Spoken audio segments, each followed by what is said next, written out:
Hallo, bugun biz sizlar bilan yana ko'pchilik qiladigan xatolar haqida gaplashamiz. Siz shu xatolarni takrorlamasligingiz uchun.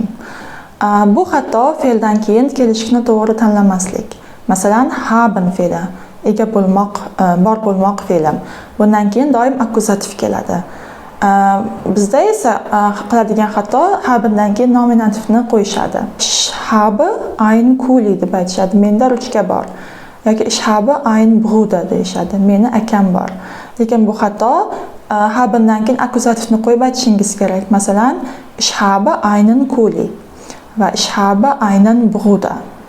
Ich habe eine Schwester. Shunga o'xshash eng ko'p tarqalgan va ko'p ishlatiladigan fe'llardan brauchen va möchten fe'llari. Va bu fe'llardan keyin ham doim akkuzativni qo'yish kerak. Masalan, men pishloq xohlayman. Ich möchte einen Käse. Men kitob xohlayman. Ich möchte ein Buch. Men sumka xohlayman. Ich möchte eine Tasche. Brauchen ga esa ich brauche, masalan, menga bitta ruchka kerak. Ich brauche einen Kuli. Menga o'chirg'ich kerak. Ich brauche einen Radiergummi. Yoki menga kitob kerak. Ich brauche ein Buch.